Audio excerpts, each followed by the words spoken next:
وعجبا والله جێگای سەرسوڕمانە، جێگای تێڕامان و ئەسەفە. دەبینین یعنی بۆ نمونە ئەم شۆ بە تایبەت کە کۆتایی ساڵی زاینیە و چوینە سەرەتای ساڵی تازە 2020 خەڵکانێکی مسڵمان ئاهەنگ بجێڕێ بۆچی؟ کە ئاهەنگ بۆ دەجێڕی ساڵێک لە تەمەنت کەم بۆتەوە، وەڵڵاهی ئەوە ناحاڵی بوونە بەڕاستی.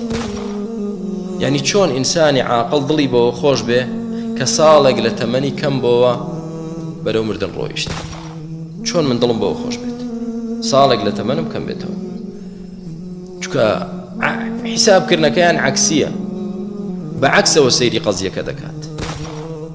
یعنی کە تۆ وا حیساب دەکەی هەر ساڵێک تازە دێ ساڵێک لە تەمەنی تۆ زیاد کات، وەڵا خۆش تەوا من کە پار عمرم دیاری کرابێ 6 ساڵ بم، ئێستا ئەم ساڵی 2020 هات ساڵێکی تر خرایە سەر تەمەنم دەبمە 51 دەبمە 61 ساڵێکی تر دەبمە 62 ساڵ، خۆشەوە هەر زۆر مای دڵخۆشیە.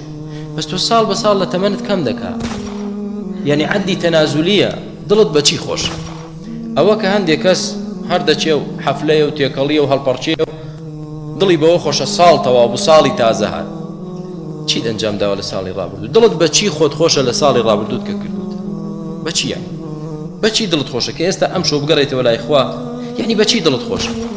چ کارێکی زۆر مهمت ئەنجام داوە سەرت بەرز کا لای خوا، لە جەهەنەم ڕزگارت کات، چیت ئەنجام داوە؟ و بە ئومێدی چیت لە ساڵی تازە دابی کەیت؟ یعنی بۆ دڵت خۆشە؟ ئەوەتە هەر سەرەتای ساڵەکە بە هەڵپەرچێ و ڕەقس و سەما و تێکەڵی و گوناه و تاوان ئیستیفتاحی ساڵەکە دەکەیت و پێشوازی لە ساڵی تازە دەکەیتەوە. جا سەرەتای ساڵەکەت معسیەت و تاوان و گوناه بێ، ئەی دەبێ نیهایەتەکەی چۆن بێت؟ بە ڕەقس و سەما پێشوازی لێ دەکەن، بە ڕەقس و سەماش کۆتایی پێدەنەوە دیسان ساڵێکی تر لە ناوەڕاستیشی زیاد دەبێت چ ڕوو بدە.